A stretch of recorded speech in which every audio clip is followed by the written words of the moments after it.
Shalom, shalom, shalom. Hey, Shalom, Marwan Wak, Yahweh Shem Yahshua Baraka. Shalom, shalom, shalom. Shalom, Marwan. Hey, Shalom, Marwan Wak, Yahweh Shem Yahshua Baraka. Might need to cut their Hold on, that's Yeah, the mine. YouTube on probably me. I don't want some of That's the fine. YouTube on probably. Come. Yeah, I muted you. Go ahead and mute that for us, Derek. You can leave it on, but mute it or whatever, or cut it off or whatever. But all right, shalom, y'all, man. Hope everybody in the building is all right.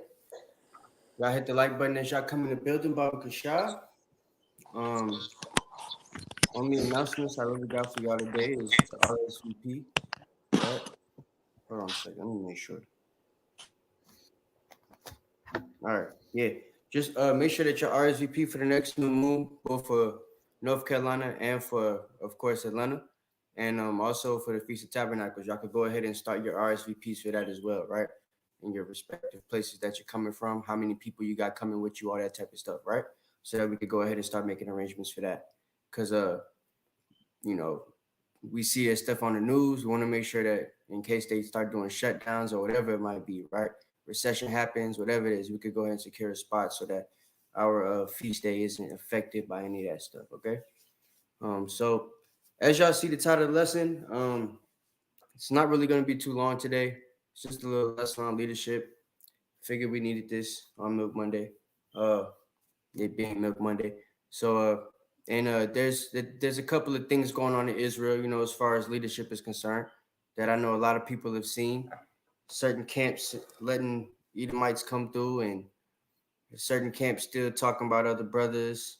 Certain camps causing strife and schism in the brotherhood. You know what I'm saying? Certain elders still passing down, you know, strife and contention that they got with other elders from the past down to their current congregation and all type of stuff, right? Stuff that we talk about every single year. So it seems fitting to, you know, just continue doing these leadership videos. But at the same time, you know, always trying to bring a parallel to things that happen in Israel, also with the things that are happening with our people in the world, right? And y'all remember to hit the like button as y'all come in the building, Baba Kasha, so Israel can see the video. Like and share it as well. And if you're new to the channel, shalom, subscribe. If you are new, hit the like button and the bell button, right? That way you can get notifications anytime we do have a new video coming out. But what this video mainly is, as I was saying, is to draw a parallel to our worldly society and the things that we're going through in the truth as well, right? To show that both sides of the spectrum are going through similar things. It's just on, you know, two different sides of the spectrum. So reason I put or I had Judah put Young Thug and Gunna on the screen is because I'm in Atlanta, right? And their situation is close to home to me because I know a couple of the brothers that are in you know, YSL that are right now. People close to them, you know what I'm saying? So I went to school with Goddard's baby mama and Lil Keith's, you know, sister-in-law and stuff like that. So I've actually skated with them before and stuff. So it's and some other people that are down there that I'm not gonna name that are in the indictment. So I know a couple of these people. And needless to say, if you've been paying attention to it, in other situations that are like this, right? Situations with like Lucci, situations with Gucci Man when he was in trouble, situations with them brothers in Buffalo when they was getting locked up from Griselda, the situations with Bobby Schmurder, situations with all type of brothers, right? Meek Mill, all these different brothers that have been locked up. It all stems with their leadership. And if you look at it, a lot of the times they've been deemed as the leader, but they have people that they look up to that come to their rescue, right? And today we're going to show one of those videos when it comes to a man named Kevin Lyles, who's in the music industry too, right? And using his video to show the way that he tries to defend Young Thug in his trial that they recently just had. He's trying to make him seem like he's this great down-to-earth brother that helps a lot of people and stuff like that, right? But when it comes to his music, it wouldn't really reflect that. You know what I'm saying? So that's the hypocrisy. And then it comes to the point where he has to start to defend the music and the lyrics that they've read out there in public and stuff that are being used to incriminate him and Gunna, right? So the fact that he defended it instead of trying to get down to the nitty-gritty of the situation goes and falls in line with the lack of leadership that brothers have in the world. Brothers that got money and stuff like that that seem to be good examples and great examples to the community, like a Kevin Lyles, right? He's got names, street named after him and stuff like that, right? He's got hundreds of millions of dollars. Uh, Music executive, you know what I'm saying? He's got a whole bunch of different accolades and awards and stuff like that. Damn near Nobel Peace Prize winner, but he he's a proponent for them spreading the music and perpetrating the music that's getting our people killed. That's for to kill people. You know what I'm saying? Putting a spirit on them to kill our people, right? So and to kill each other rather. So he kind of defends that, and it's people in the truth that have seen it. It's kind of got them wilding out because it's like, yo, we didn't think Kevin would say something like that, but it goes to show the lack of leadership, right? And when it comes into the truth, when you point it to that side of the spectrum, there's certain things in the truth with certain leaders and stuff like that that you all know about, right? That will cause people to wonder why anybody would follow them in the first place. When you speak to certain people and they find out that they end up with a camp or in a congregation or with a group, you know what I'm saying, that uh, might have some off leadership or whatever, they always blame everybody in the truth, right? The fact of the matter is you can leave that situation. You can go and get better leadership, right? You can learn from people that are better examples for the situation that you're trying to put yourself in. And the Bible talks about all of this stuff. So these are kind of some of the points that we're going to hit on today, just to give you guys a little rundown, as we always do.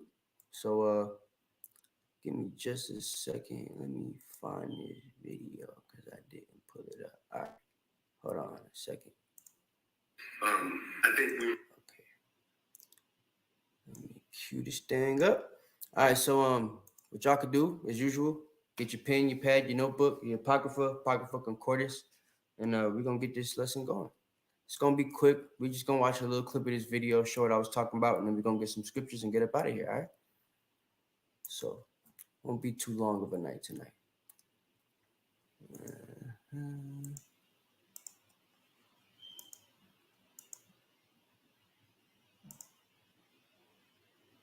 All right, good. Everybody can see that? Khan Arman. All right, so I'm gonna go ahead and cue it up. This is just for everybody that might have just came in or doesn't know what we're showing. This is Young Thug's trial recently with Kevin Lyles, who's gonna come and speak to him on the stand. Kevin Lyles, let me show you guys who this guy is. Might have heard his name before, but might not know who the man is per se. So the record label that he's a head of, or a head A&R for rather, is going to be a label that you guys, if you know anything about certain things that have happened in the music industry lately, it's a label that you're going to recognize, right? Kevin Lyles is an American record executive and co-founder and CEO of 300 Entertainment. In 2020, Kevin was recognized by Billboard magazine as R&B Hip Hop Executive of the Year for both his efforts and activism, and accounted success of Megan Thee Stallion, that son of a gun, right? And or daughter of a, or stallion of a, I want to call it. And also he's one of the people that helped with the OTF Lil Durk thing, the King Von stuff, and all them other rappers. That's 300. He's the A&R, basically the head A&R, the one that's in charge of finding all these people. So all these rappers that you guys know from 300 Entertainment, he's the one that's responsible for finding them, right? He's a brother. So you got Javi, the Iranian who runs the corporation, you know what I'm saying, who puts all the money up, and then he put the black guy and made him basically the face for all the black people in the community, right? So Kevin, being somebody who's made an investment in Gunna and Thug, being it that entertainment is a part of young stoner life is a part of 300 Entertainment. He's got a in Young Thug, right? Being taken out of jail, because if they don't, he loses money. You know what I'm saying? He's worth a couple $100 million, so he wouldn't really be hurting too much, but he still don't want to lose no money. So he's basically in all that as well. But that's just to give you guys a little background on what this is that you're about to watch. But main thing I want you guys to listen for and watch out for is Esau, the lawyer in question here, is going to speak about the type of questions he's going to ask him.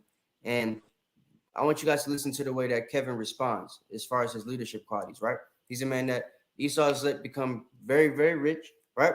To the point where he's got a lot of leadership over a lot of people, right?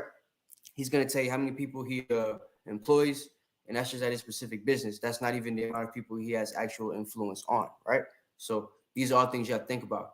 And while you're thinking about this, I also want you to think about, like, also in the world, like, the Gucci Mans, the Lil Durks, and all these other people out there, the NBA young boys, you know what I'm saying? The Frito Band, all these people that's in the gang culture and stuff like that, that may not be good leaders, but have a following, have a lot of sway, not over just people in their own camp, but over the community in large, right?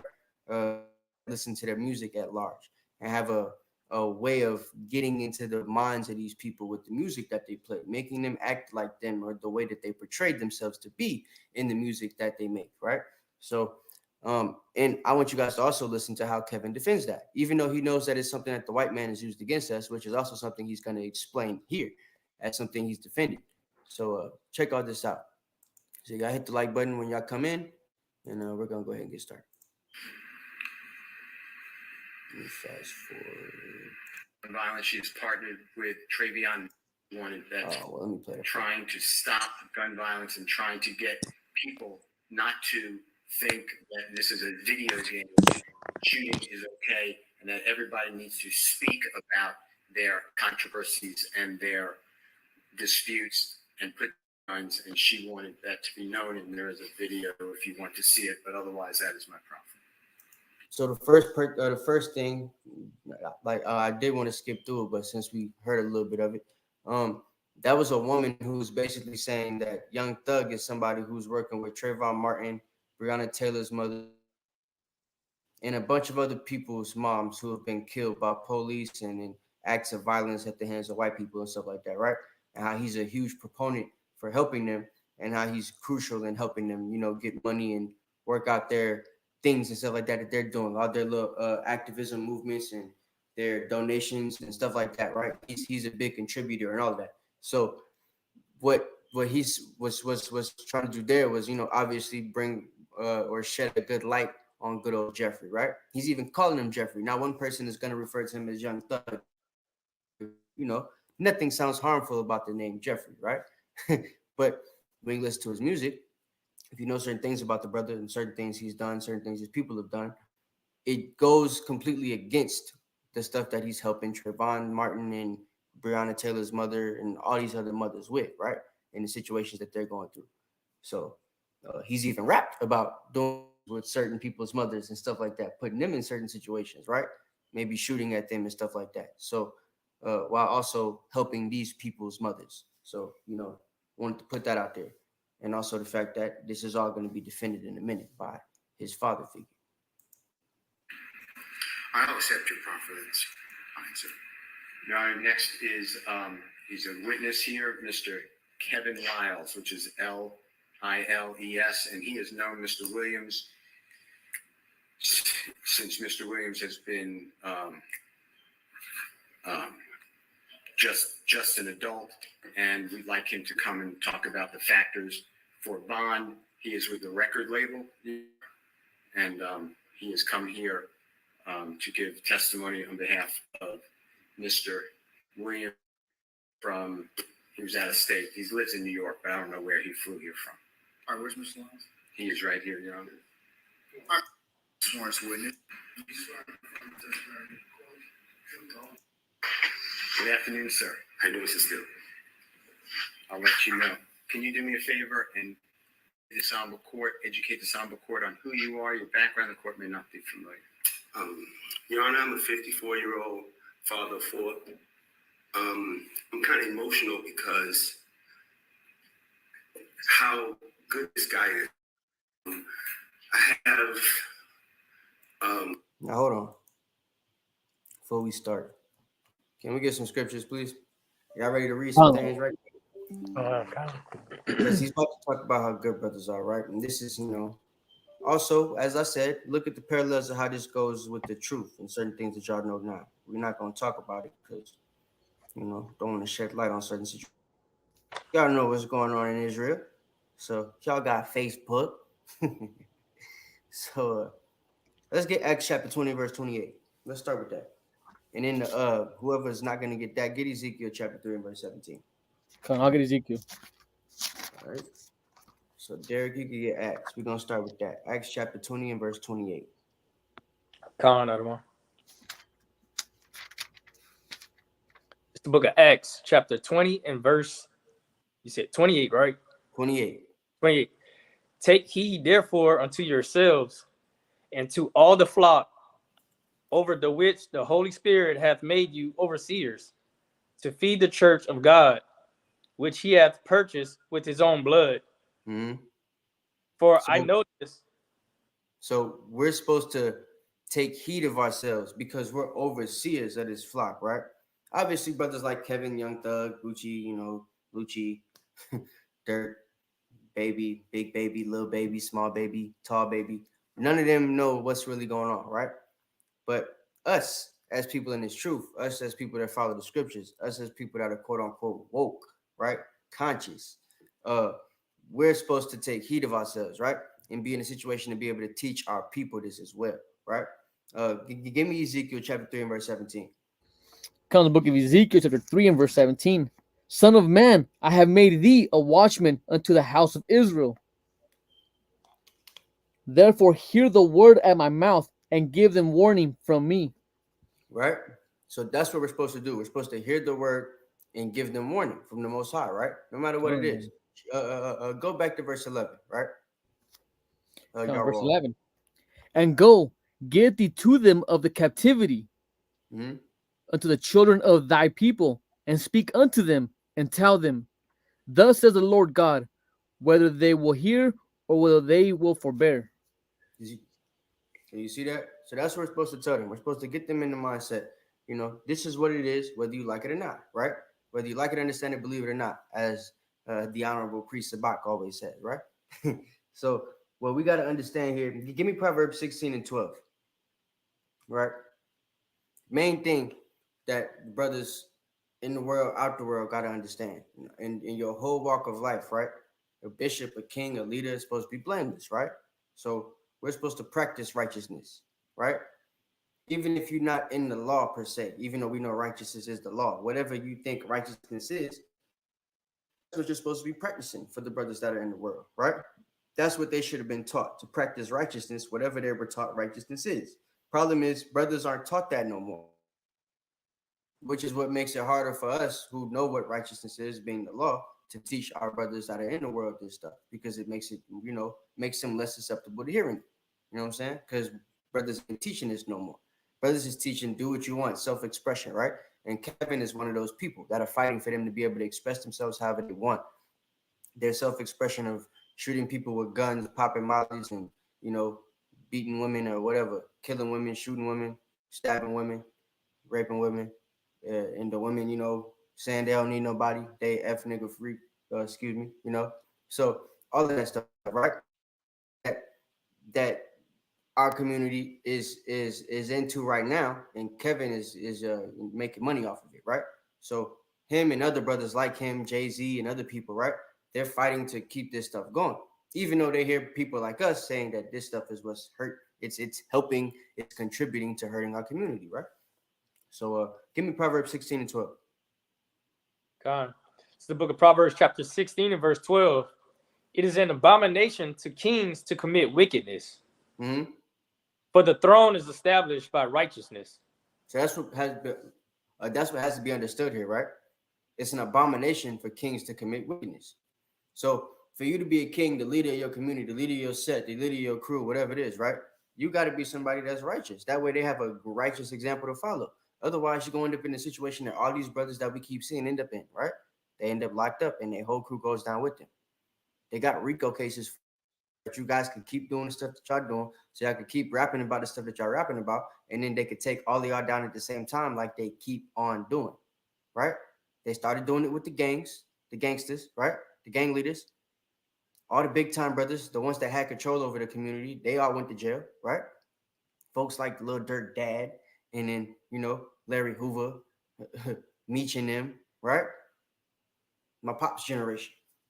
And then them dudes go to jail, they get locked up. Then the niggas like Dirk pop up, right? Who don't have no guidance, don't really care about leading the people the righteous way. They just care about getting the bag. And that's the ones that's, in the community right now. You know what I'm saying? Dirk's wife is a Hebrew Israelite, right? All praises that she know that's what she is.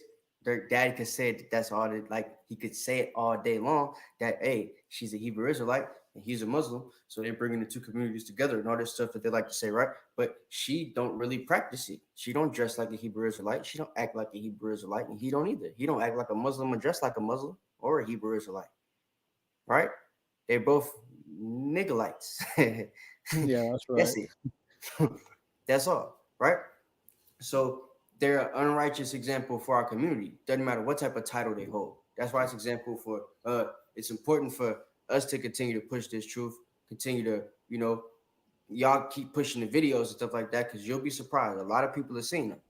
A lot of people in the high up communities and stuff like that are seeing it as well. So that's just things y'all need to keep in mind, right? Whether you're a leader, you have a leader, they're not supposed to be practicing wickedness. It's an abomination.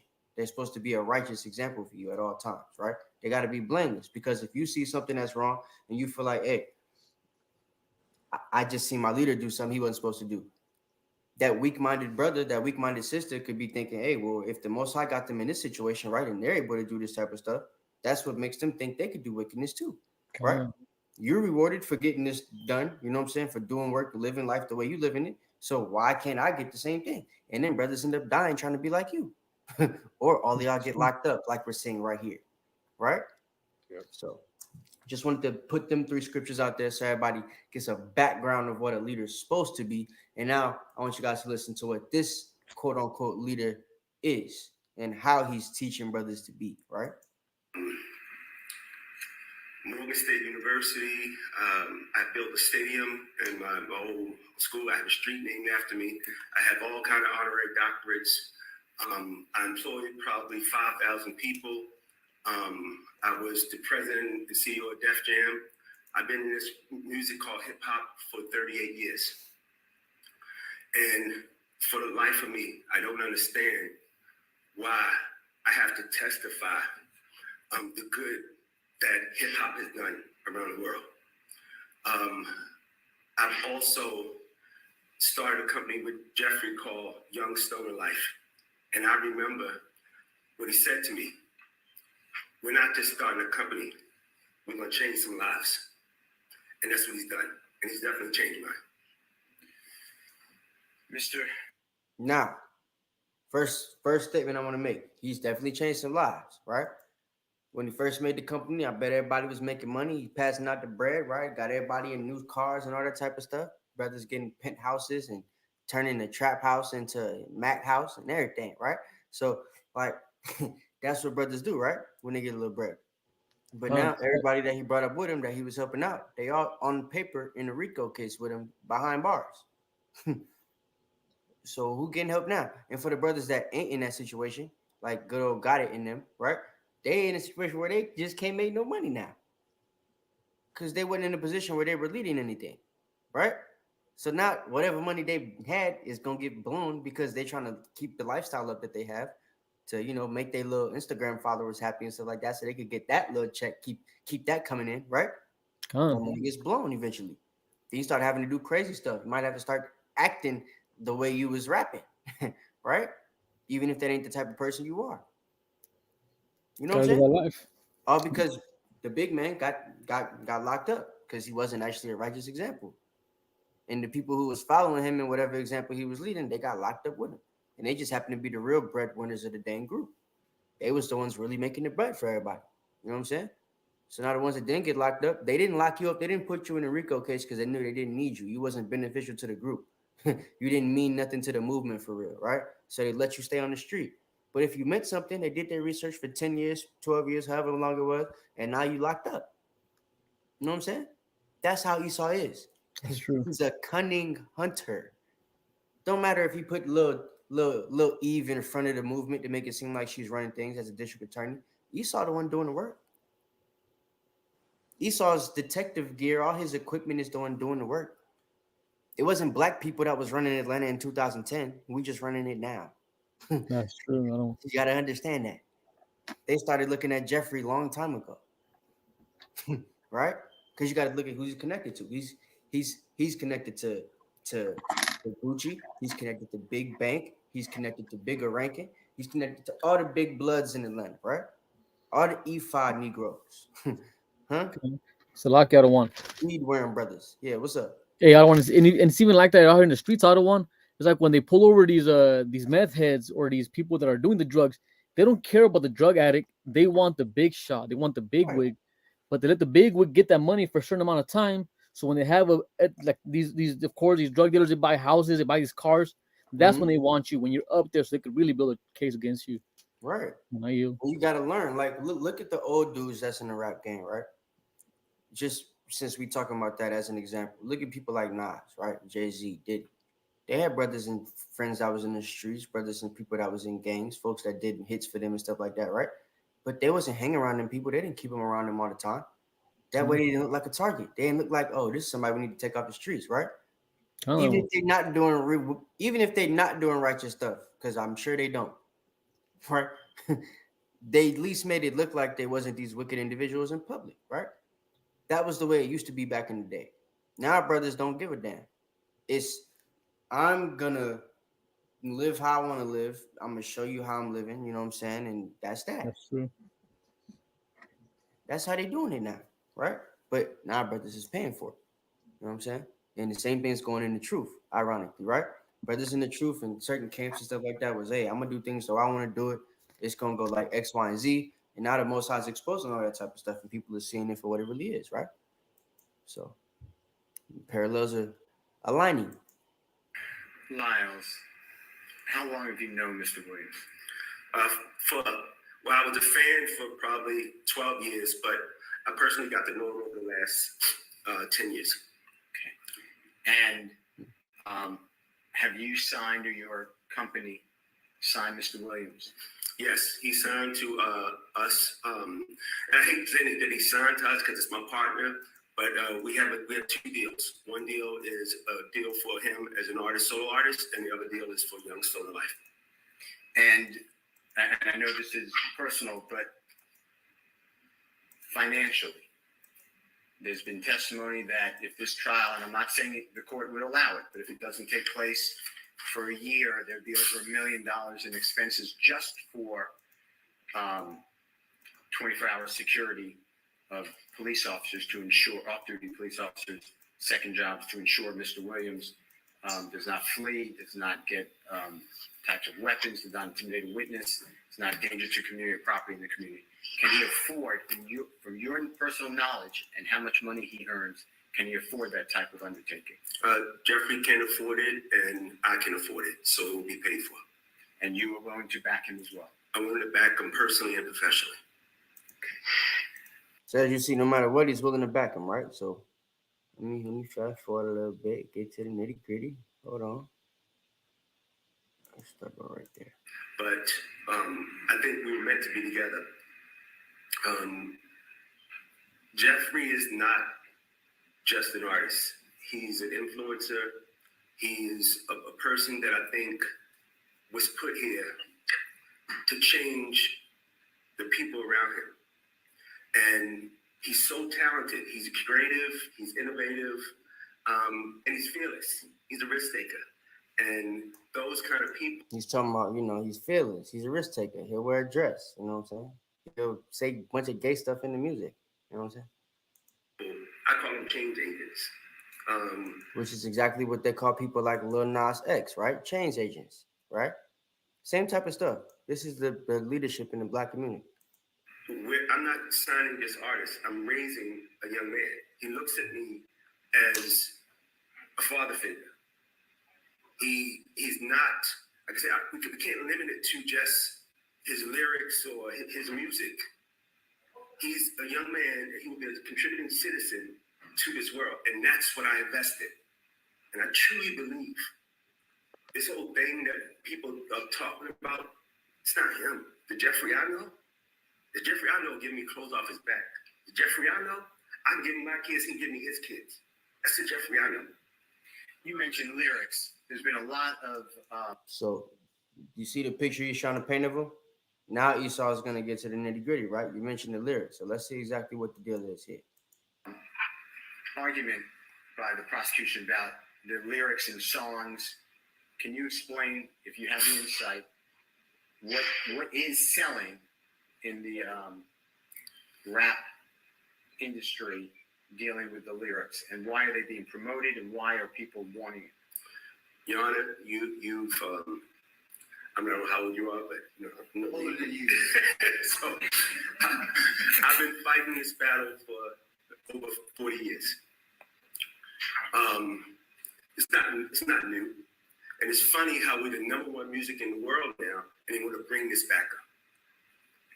Now, we don't argue about any other movies or other genres of music that talk about I ran them over in my truck, or I got drunk and I went and shot them. We don't bring those things to court. But so he's saying when white folks make music about running people over in their truck, we don't bring them things to court. But when a brother he get locked up and he's a rapper that's made music about shooting brothers and stuff like that, you know what I'm saying? They always try to use it against him, which I could agree with that. I don't listen to country music and nothing like that or rock and roll, so I don't know about them, running folks over in their trucks and stuff. I've never heard that before. I hate country. But if that's something that they say, yeah, I've never actually heard them use that in a case. But then again, at the same time, right? Those country people that are talking about running folks over in their truck, they aren't, those actual country artists aren't actually seen or, in cases where they're actually running people over in trucks either, right? You know what I'm saying? So that's why it makes it a little bit easier for them not to use that against them. If they end up in trouble, they got in trouble for like a DUI or something like that. They didn't get trouble for, or even domestic violence, right? But they didn't get trouble for running over a brother or, another Edomite in the truck. You feel me? Whereas our people, right, they'll rap about shooting people and killing people and drive-bys and stuff like that. And they'll, end up in a shootout, have one of their homies die and throw the brother out the truck while it's moving, right? Because that happened in Atlanta, right? Lucci, look it up. So, like, that's the type of stuff that happens, right, with our people. Whereas with them, even though they might make music about it, they're not actually about that life, right? Our people are trying to be the people that they're rapping about. So though his first statement was he tries to make this thing not like a video game, right? The rappers is living like it's GTA for real though. That's the problem. The country singers that's, rapping the country stuff, or the Eminem type of dudes, the trailer trash folks that's always talking about killing their mom or something like that, their baby mama or something. Like, they're not actually doing it. His baby mama's still here. He ain't kill her yet, even though he made 150 million songs about her dying and him strangling her and stuff like that, and he got rich off of it. He didn't kill her. Y'all brothers is talking about shooting brothers' mamas or shooting at brothers' mamas, and then when you look it up, it's a story where a brother mama actually got shot at. Who's the enemy of the dude who said he gonna you know what I'm saying? That's the difference in the situation, Kevin. That's what our people got to understand. And it's because you're telling them they could have this freedom of expression instead of telling them to stop being little girls, stop being so damn emotional, right? Which is scriptures that talk about that stuff too. You know what I'm saying? So we're going to get them, but let's just continue. Quote unquote, our music, we've been on trial. And we constantly on trial about who we are, what we are, and why. And nobody gave us nothing. So we sit. Right. Ain't nobody gave us nothing, right? But instead of taking it from the other people that didn't gave us nothing, we taking it from each other. And we're not just robbing each other, we killing each other for the stuff that we taking. That's the problem. When Esau want to take something from another Edomite, if he got to kill him, he'll do it, right? But typically, he'll just take it a cunning way, right? He'll have you arrested or something like that. But they don't end up getting messed up. Y'all are telling them they got his freedom of expression, Kevin, and you're letting them go do what they want to do. and then they do what they want to do, and it gets them in these situations, right? So here on trial, we talk about lyrics. I don't understand the thing, but I'm gonna be here and I'm gonna keep fighting for it because I believe self-expression, and I believe we should protect Black art. We should protect Black art, and I'm on trial for lyrics. Come on, man. With regards to Mr. Williams, and the court may not be familiar, where does he rank in? yeah, all right. So that's basically what I wanted to show there, right? So everybody sees that's type of leadership we have in our community, right? In the world, and in a certain, when it comes to the truth aspect, right? It's camps that teach you ain't gotta wear fringes. It's a biblical commandment, right? It's camps that teach sex ain't marriage. It's camps that teach you could get with Edomites and they're our enemy, right? And all type of different stuff. It's camps that teach if you don't want to keep the law, statutes, and commandments because we're not in Israel, you don't have to do that. If you want to keep them, all power to you. But if you don't, great, right? That's not a righteous example. Righteousness is the law. If you're in the truth, that's the only thing you should be teaching, right? It's kind of understandable for people in the world to be teaching stuff that's contrary to the law because they're in the world. The world is contrary to the law, right? Give me Proverbs 29 and 12. But our people need to understand, especially in the truth, right? That certain things that y'all are saying and teaching and stuff that's not biblical, that's hurting the people. Certain ways that y'all are acting towards other brothers and stuff, that's hurting the people. So all of that stuff needs to change, or we're gonna end up staying in these situations, right? It's difficult for people in the world to look at Israelites as the people that they're supposed to be looking up to, the folks that are supposed to be their righteous example for everybody to come and follow. No matter how many celebrities you wake up, if when they actually come into the community, they see the same bickering BS that the Christian church and the worldly dudes in the conscious community is doing too. Right? One. Come into the community and we doing the same crap everybody else is doing, then that makes us no different than everybody else. They won't look at us as the righteous example. We're supposed to be different. Right? So brothers gotta be different. Sisters gotta be different. Right? Proverbs 29 and 12. Go in the book of Proverbs, chapter 29 and verse 12. If a ruler hearken to lies, all his servants are wicked.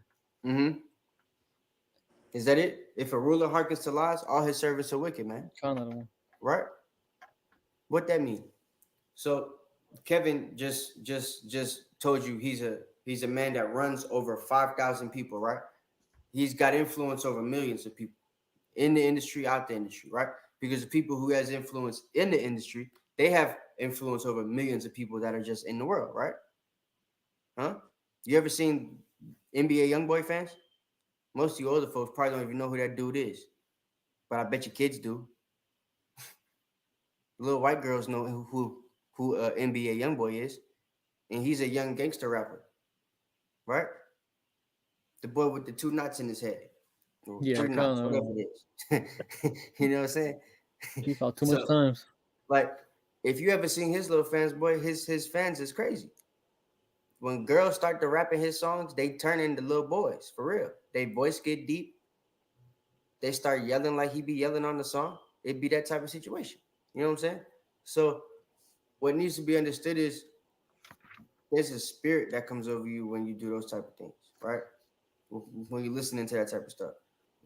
It's a spirit that comes on you when you got that type of influence, right? If you're seeing that type of lifestyle every single day, and that's the way brothers is living, that's the way sisters is living around you, it's a certain spirit that's going to, cause you to be like that. You know what I'm saying? Once you experience it, that spirit is going to cause you to not realize, hey, this ain't something I'm supposed to be doing. I need to slip up out this thing. You know what I'm saying? You're going to continue to do it. It's going to make you like it, right? So, if you continue to hearken to lies, all your servants are wicked. Kevin is a brother who runs a huge corporation. A lot of people got a lot of influence, right? He's listening to the lie that Esau keeps telling him and that Ishmael keeps telling him that, this music that we're putting out there, it's not really what's hurting the people. You know what I'm saying? They're just doing it because they crazy.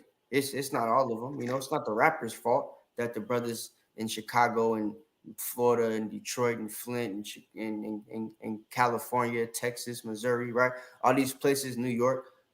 It's not their fault that these folks is killing each other and fighting and stuff like that over music, playing this music in their headphones while they going out there to do a drill or something like that, right? It's not their fault, but actually it is though. It's part of their fault. They got to take responsibility for it because it wasn't this bad, it wasn't this rampant before that type of music came out, right? Because now it makes you feel like, okay, you don't know if this rapper really did that stuff or not. You just feel like he might have did it, right? She might have did it or whatever, right? So you being that young-minded person, you might get into a mode where you know, you in Chicago, you doing drills, everybody else doing it. You play this music, it gets you hyped up. You pop your Molly so you're not fearful or nothing or whatever, right? Then you go out there and do what you got to do. It's all because you got that music in your ears pumping you up, right? And it's what it's doing to your brain is just making you think, hey, I could do this because he did it. You know what I'm saying? And he didn't do it and get punished for it. He did it and got rich. He got gold chains and diamonds and big houses and nice cars and all that type of stuff, right? And he get to flaunt it on Instagram. Ain't nobody even after him, right? I could do this. Then they start doing it. Then they start rapping about it too. That's how we got all these dudes in the community now. You know what I'm saying? You come to Atlanta, everybody rap. Everybody look like Lil Durk or NBA YoungBoy or something. Right? They not even from here. So these are the things people got to understand. Influence is a big thing. And if you a leader, somebody that got influence, whether you're in the truth or out the truth, your influence and the way that you influence people could be detrimental to the community or it could be a blessing to the community, right? The people that they're putting out there to be leaders, they know are going to be detrimental to the community. That's the reason they're allowing them to lead. Our people just ain't smart enough not to follow, right? But the scripture's going to talk about that in a second.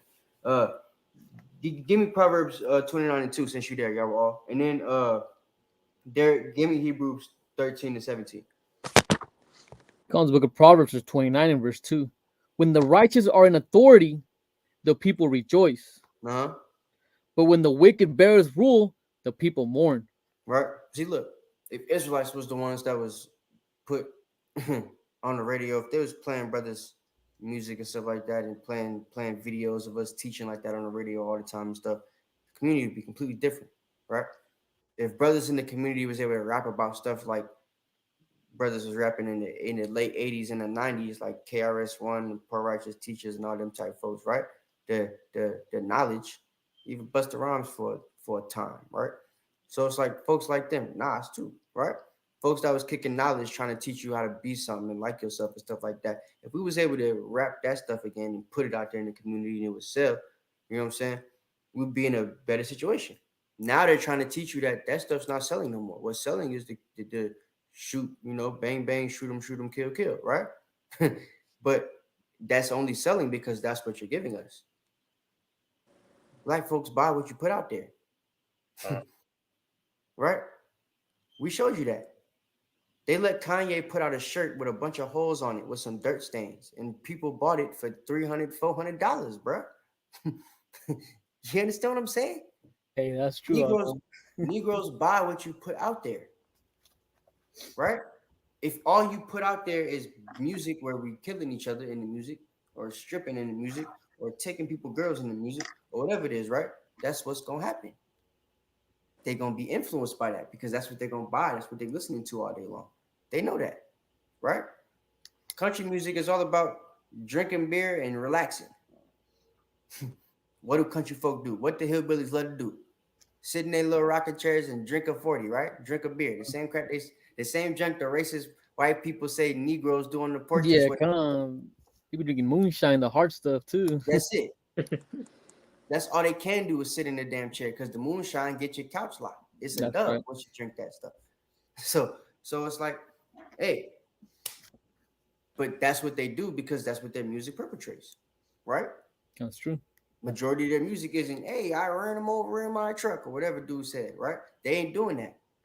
That's why it's not happening. You don't see on the news, hey, white man gets run over on it and, you know, by a F-350. You know what I'm saying? You don't see that all the time. You might see black kid get dragged down the street by F-350, but you won't see white kid ran over by F-350. because that's not what they perpetrate in the music, right? That's true. I don't. So, you got some? No? All right. Let's get Hebrews chapter 13, verse 17. The book of Hebrews chapter 13 and verse 17. Obey them that have rule over you. Fit yourselves, for they watch for your souls as they that must give account, Right. that they do it with joy and not with grief. So, for unprofitable for you. Right. We have to make sure that us as leaders, we do the thing with joy, not with grief, but actually make sure that, as I said before, we're taking heed of ourselves, making sure that we're really watching over this flock, right? Because if you put out stuff that causes other folks to go astray, right? You give me James 3:1. This is what's going to happen to us as leaders. And this, also parallel with the truth too. If you telling people not to believe in the miracles of Yahushua anymore, right? And the whole camp of the people and the people that watch that camp that aren't even in the camp start to not believe the miracles of Yahushua because you taught them that, right? You're going to end up in a bad situation. If those miracles were something we were supposed to believe in, that was going to help out with faith, right? Because faith is the evidence of things seen and hoped for, right? Not seen, right? So that's what people got to understand. But if you're telling people not to believe in the things that we didn't see that we hoped happened, then ain't you teaching against faith, right? These are the type of things we have to think about as Israelite leaders, right? Because at the end of the day, when it comes time, as the scriptures say, the people that are in the world, once they realize we are the leaders, they're going to turn to us. Some of them it's going to be too late. Some of them going to be right on time. But at the end of the day, people are going to be coming to us to try to learn the truth, right? If they find your videos and you've been teaching wrong for the last year and a half, teaching straight blasphemy, right? Teaching straight hate, teaching whatever it is that you're teaching against the laws, teaching against the feast days, whatever it might be, right? Everybody that comes in and watches your videos and comes into the truth off your spectrum and thought, right? Off of your line of thinking, they're going to end up being condemned because they didn't get the right message, right? They didn't end up doing it right. They end up coming into it doing it wrong. And the foundation that they set was shaky. So the people going to fall, right? Thorns, hollow ground, whatever it might be. But it's a dub for them because of the way they came in. There wasn't no strong foundation. And it's because of you, the person that they learned from, right? That's why it's important for you to get good leadership. And if you see something's off, don't stay under that leader. You have the right to leave. Brothers and sisters got to understand that, right? But when you leave, that don't mean leave and blame all Israel, go back to the Christian church. No, leaving, if you end up, needing to go find another leader, go do that. Right? There's more than one leader. But there's wisdom in a multitude of counselors, right? If you don't have any, then you end up in a bad situation. As brothers who used to be in the camp, that ain't in the camp no more. It's hard. It ain't easy. Sisters too, right? It's easy to go back into the world after that because you don't have nobody to hold you accountable for things. That's true. Some of y'all let the bad situation you had with a camp that you probably should have never got with in the first place because they really didn't match your spirit. You just got with them because of the numbers they had or whatever it might be, right? Because they're the first video that you saw or whatever. You didn't actually go and explore to see what else was out there. You actually found what else was out there after you joined the camp. Then you didn't like the camp that you joined, so now you leave and now you get mad at all camps. Camps are bad. No, it's not like that, right? It's because of the leader you had. But instead of just leaving that leader, like Sirach 4:27 is about to say, somebody get that for me, right? You got to stay under them, and it made things worse for you, right? So now you're blaming everybody for the situation. That's the truth aspect, right? Now to flip that over vice versa to the world, right? Let's look at the people under Young Thug and Gunna. Let's look at Gunna, damn it. Gunna ain't do nothing, basically, they say. He's just there because of some stuff he was rapping, right? The lyric charge is really about Gunna because they say he didn't do nothing for real. He just caught up in it because he's somebody with a lot of influence in the case who rapped a lot of bad stuff, right? So they don't know whether he did stuff or not for real. So he's an accessory, basically. High dollar accessory. That's why he's in jail. So it's like, what folks got to understand is if he would have recognized he had poor leadership and did what Sirach chapter 4:27 about to say, he wouldn't even be in the situation he's in. He'd be able to have his money. He still got his fan base. He'd be able to do what he got to do, right? You know, Rich Homie Quan is not locked up because Rich Homie Quan realized that the leadership he had when Young Thug stopped being the good old Zoe Haitian boy to being Rich Gang under Baby, right? The Blood. Y'all know, huh? Yeah, come Birdman. Yeah, come. Right? Yeah, that's what we were saying when Thug got with with Baby, right? What happened to that boy? Because then he started wearing dresses and stuff, right? He got with the Blood dude. So Rich Homie Quan seen, hey, that's not something I need to do. He dipped. Now he's in a good situation. He's still here. He get to make his money. You know what I'm saying? He might not have as much money as them, but he still get to make some money. He out there with his family and all that type of stuff, right? Got his own business and everything. So he good, right? Where's Thug at? Behind bars now. That's true. Because he couldn't see the lack of leadership he had, right? Sirach chapter 4, verse 27. There's the book of Sirach, chapter 4 and verse 27. Make not thyself an underlining to a foolish man. Mm-hmm. Neither underling. Make not thyself an underling to a foolish man. Underling to a foolish man. Uh-huh. Neither accept the person of the mighty. Right. So these are the things we got to understand, man. Don't make yourself an underling to a foolish man. Young Thug wasn't smart enough not to not go with that leadership, right? He ended up having to get with Kevin Lyles because the Baby situation didn't go well, but Baby still owns him. So Baby still controls what he puts out, right? It was Baby that had him start putting on the dresses because it was going to make him stand out above everybody else, right? It was going to put him past Rich Homie Quan if Rich Homie started putting music out again and didn't take a break because he realized leadership was bad in the game. It was going to propel him past Future for a little bit, right? It was going to put him up there, have people talking about him like they talk about Drake and stuff because it was going to make him just as popular because, yo, who's this 6'4" skinny dude with a dress on? What is this? With tattoos on his face, and his name is Young Thug. What thug wears a dress, right? That's what people start asking. Now he's in the spotlight, right? He take off the dress, he get to make regular music or, you know, the music he make now or whatever, and he's still in the spotlight. So that was their plan. It worked, right? That's why he's a risk taker and all this other stuff that the dude was saying. But all of that happened because of one guy's influence. It was Baby, a grown man that calls himself Baby. How about that? Birdman. One name he named after a bird, the other name he's a baby. He got no hair on his face, no hair on his head, but he got tattoos everywhere. That's the man he decided to follow, and now he's in jail. You see? And the brother that he came in with, who didn't decide to follow that guy, isn't.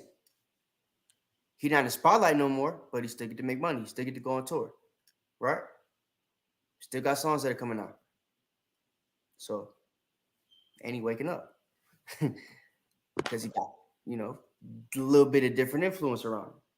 So, yeah, that's just what people got to understand there, right? Give me Job chapter 13, verse 16. Because a hypocrite can't stand before the Most High, right? That's what we have to understand.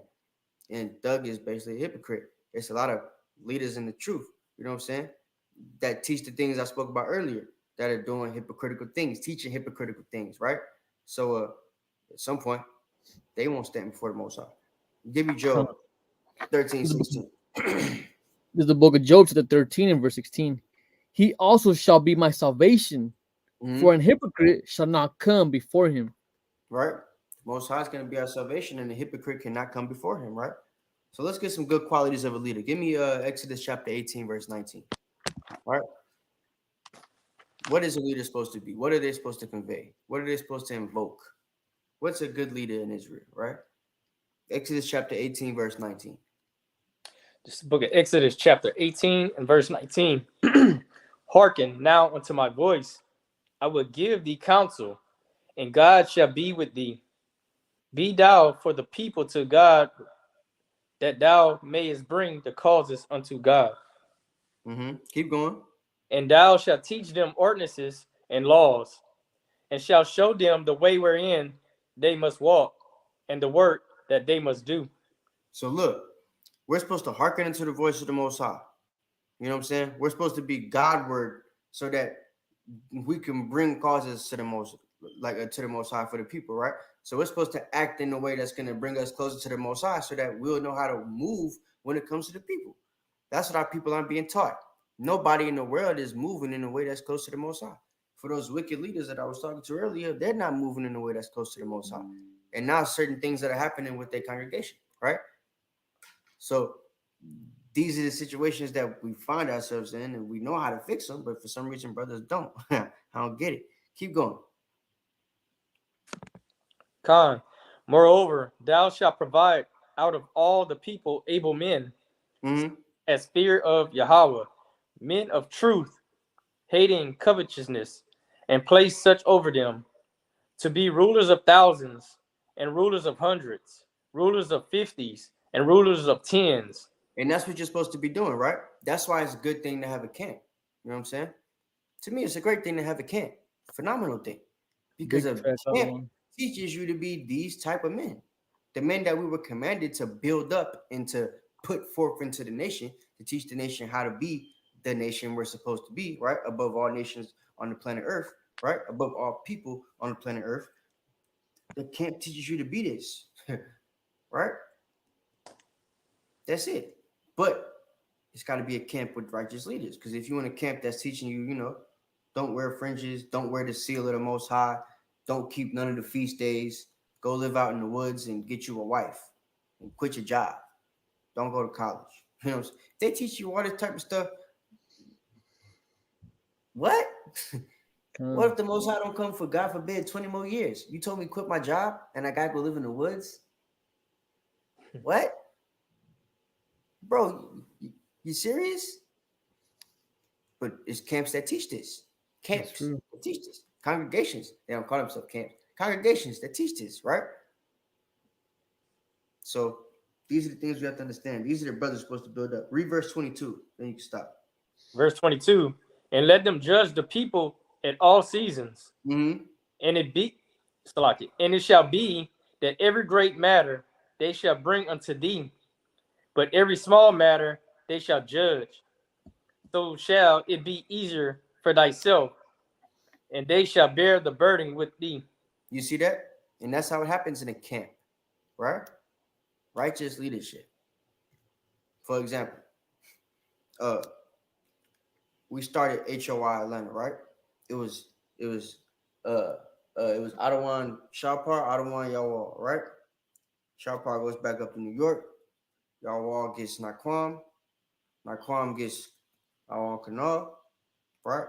Then I pull up, Adrian pulls up. We basically came the same day. You know what I'm saying? And then the other people trickled in, right? So it's like we start that camp, we moved to Sons of Thunder and everything like that. It was leadership that taught us how to be, right? We got to see Yawal and Shahpar learn from Priest Sabak, right? Then once Shahpar's got HOI Atlanta now, Yawal's got Sons of Thunder, right? And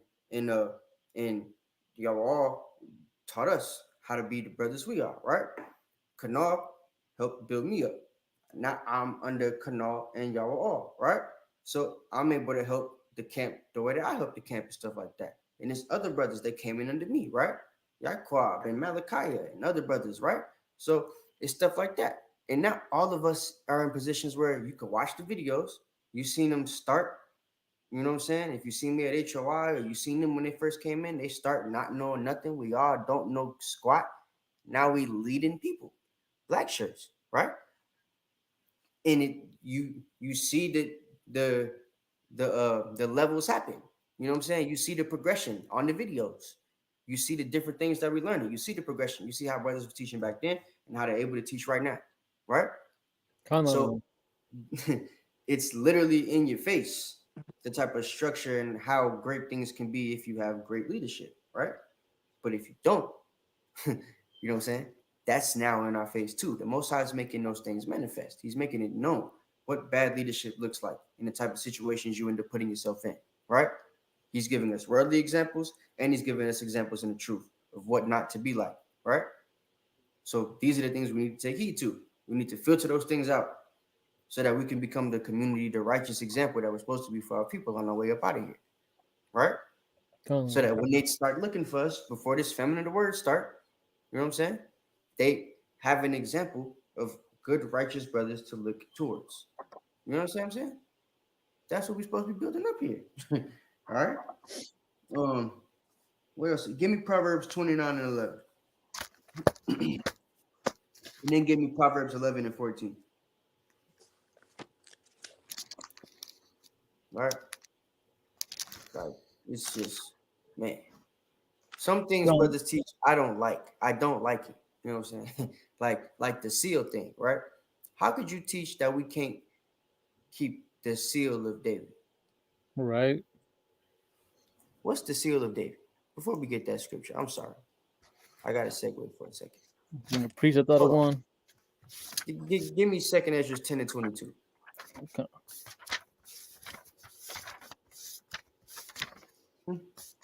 Hold on. Get that. Seal of Israel.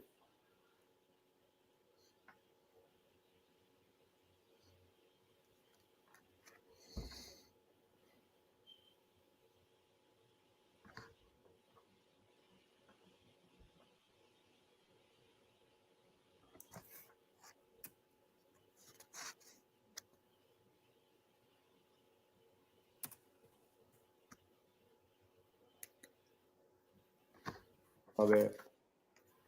All right. All right. So look, this is the seal of David, right? People teach that you can't use this, you can't have it, right? You know what I'm saying? But the scriptures tell us something. This being the thing that we're supposed to be taking back, right? We're supposed to take back all aspects of our heritage, our culture, feast days. You know what I'm saying? Our law, statutes, and commandments. As like our governing body, our constitution. You know what I'm saying? Our way of life, moral code, and everything like that, right? These are things supposed to be taken back. And of course, we got a flag that we've not made based off of the flag we had in Israel, right? Now we got also the seal. Can't have a government without a seal, right? That's what you seal all your important government documents with and stuff like that to make them official, right? When you get your notary done and stuff like that, it's got the government seal on it, right? In America or Greece or whatever, it's usually an eagle. What was the symbol for the Israelites, right? Go to start at Exodus 10:22 and read 22 and 23. Just get that whole thing. It's the book of Exodus, chapter 10 and verse 22. And now, he said, 3? No, 2nd Esdras. 2nd Esdras 10 and 22. Come the book of 2nd Ezra, chapter 10 and verse 22. Our psaltery is laid on the ground. Our song is put to silence. Our rejoicing is at an end. The light of our candlestick is put out. The ark of Hold up. So the light of our candlestick is put out, right? So the candlesticks here is talking about the menorah, right? And we know that our menorah, the 7 candlestick candelabra, right, is different than the 9 candlestick candelabra, which is what the Jewish people use, right? Their Hanukkah Feast of Northern Lights candlestick, right? Ours has 7. So when you look up Seal of Israel now, they actually have a 7 candlestick on there, right?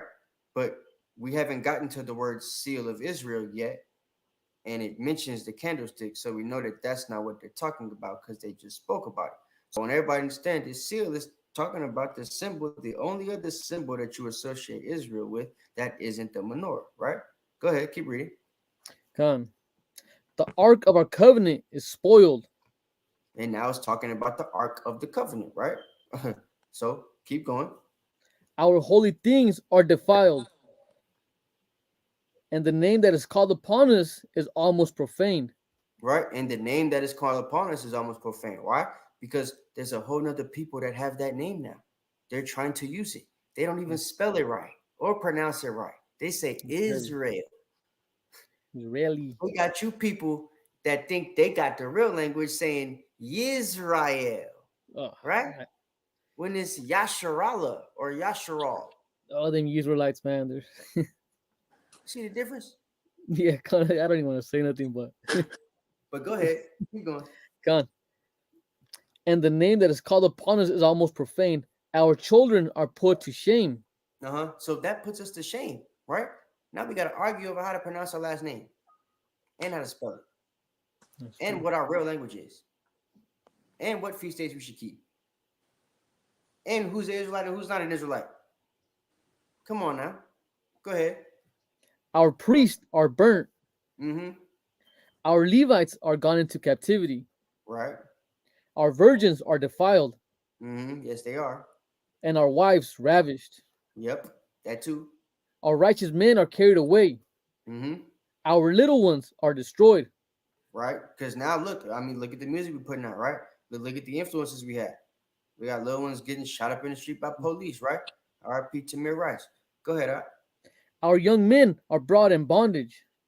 Mm-hmm.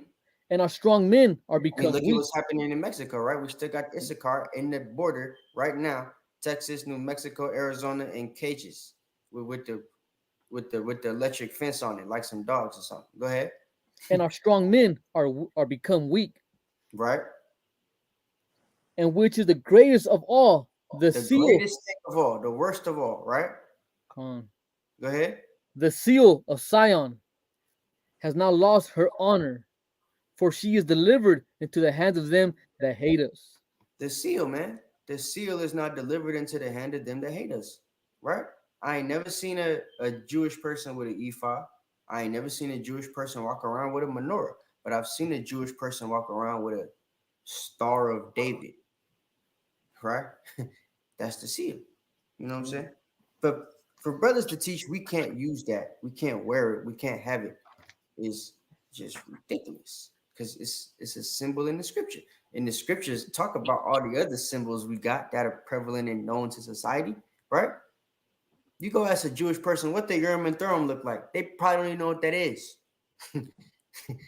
So we know they ain't talking about that, right? Please, the other one. Go ahead. And then we're going to get back to second Ezra chapter 5 and verse 24. And all the hands of the whole world thou hast chosen thee one pit, and of all the flowers thereof one lily. You see that? Talking about our seal, the lily. Talking about that seal. You feel me? And it's also a pomegranate, right? That's right. So, but that type of stuff, man, you know what I'm saying? That's bad leadership. When you teaching that we're not supposed to wear fringes, this is the whole congregation, a couple of them now that teach we don't got to wear fringes. These fringes are Babylonian fringes and stuff, right? You're supposed to wear the zeets, not the fringe, right? It's like that's crazy.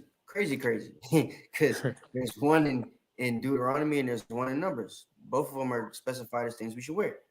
If they're both there and they're both described differently, how can you say that one of them is not supposed to be worn? It don't make no sense, right? That's true. These are the things that's bad leadership in our community. You know what I'm saying? So, teaching of not having to keep the feast days, all of that is just crazy. But what I asked for, what y'all was gonna read? Yeah, the whole Proverbs 11 and 14. Oh, 11, 14. Bet. All right, yeah, get that. This is the book of Proverbs, chapter 11 and verse 14. Where no counsel is, the people fall. But in the multitude of counselors, there is safety. Yeah, man. Like, good counsel, right? If Kevin Lyles, for example, just to bring it back to the video we watched, right? If Kevin was a great example, he would have told the rappers that's under him not to put out their music, all the things that they've done in their music, right? Like, Proverbs 29:11 basically says to not vent all your feelings, right? Paraphrasing. So if you a leader, you're not supposed to vent all your feelings to everybody. You're not supposed to know how you feel or what you did or all that type of stuff, right? But y'all got these brothers that's in these prominent rap careers and stuff like that have prominent roles in their community, prominent roles in their set, their clique, their crew, whatever it is. They rapping about all the stuff that they did or stuff that people in their crew did. And now it's getting everybody in trouble, right? These are the things that we have to stop. We got to be smarter about in our community when it comes to the music. Also, in truth, right? We got to be smarter about what we teach our people in our community. You can't keep teaching sex is marriage sex isn't marriage when you know what it does to the community, how it could leave a bunch of sisters out, right? Just because you want to do your thing and stuff like that as a leader of your congregation, right? Other things you got to do with it. Yeah, we understand that you need to get paperwork and stuff like that. That's cool. but sex is still marriage, and sex comes before the paperwork, right? It's still a marriage if you ain't got no paperwork yet, because you had sex, right? But if you're teaching that ain't the case, then you putting a lot of people in jeopardy, right? So these are the things that we have to do better job at. You know what I'm saying? Stuff like that. But we're gonna get a couple more and then close on now. Let's get First Peter chapter 5, verse 2. And then get Acts chapter 20, verse 28 again, and we'll be done. Come book of First Peter chapter 5 and verse 22. So First Peter 5 and 22 out of one. No, 5 and 2. 5 and verse 2. This is the book of First Peter chapter 5 and verse 2. Feed the flock of God which is among you, taking the oversight thereof, not by constraint, but willingly, not for filthy lucre, but of a ready mind. You see that? So you're not supposed to just teach your people to be about the bag. Don't be just about the filthy lucre, the dang the mammon of unrighteousness, right? Because it don't matter what type of everlasting habitations they're gonna let you in. Once the law gets you, it's a dub, as you see what happened with a young Thug and Gunner, right? They was accepted into everlasting habitations, right? They got big prominent careers and stuff like that, even to the fact where they're trying to mention it in court like it matters, right? But they don't, because they still locked up. You feel me? So like we just got to be teaching our people righteousness for righteousness' sake. That's it. You know what I'm saying? We can't have any other type of agenda when it comes to teaching our people how we're supposed to move around, whether you're in the world or whether you're not. But especially in the truth, because we're the ones that are supposed to be that righteous example for our people. And like I said, when it comes time for them to look to us, if they see our videos and they hear things in the community, they see on Facebook, all this type of stuff, Twitter, Instagram, that brothers and sisters is the same way that the community they just walked out of is acting, then it's no reason for them to stay with us, right? That's what folks got to understand. So, yeah, we got to do what we can to offend as least little ones as possible. And it starts with leadership. That's what we got to understand. That's the bottom line. Give me Acts 20 and 28, and we'll be done. It's the book of Acts, chapter 20 and verse 28.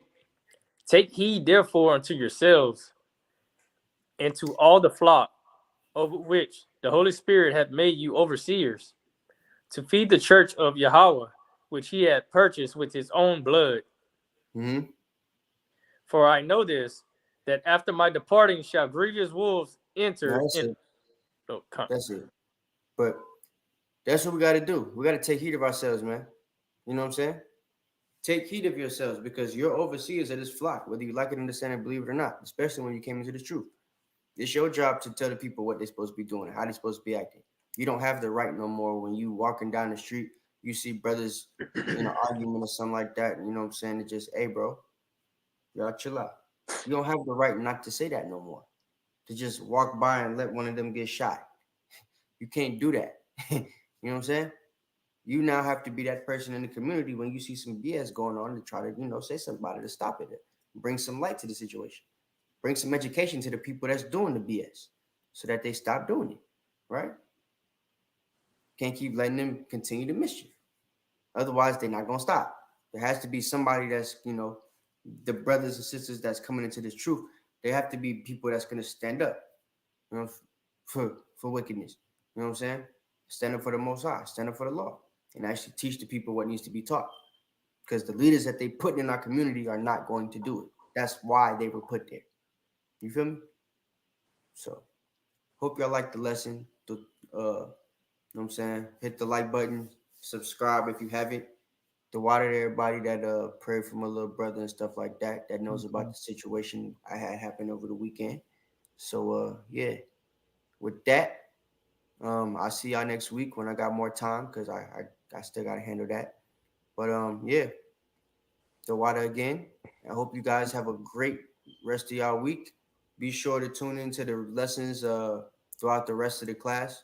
Throughout the rest of the week. Tuesday, tomorrow, Thursday, and of course Friday. If you have any questions or anything concerning doctrine, anything concerning the Bible, make sure that you guys are on that class 8:30 p.m. Eastern on Friday. All right. So the lesson wasn't that long, but like I said, I got stuff I'm handling, family matters and stuff. So we'll see y'all next week. Shalom. Shalom.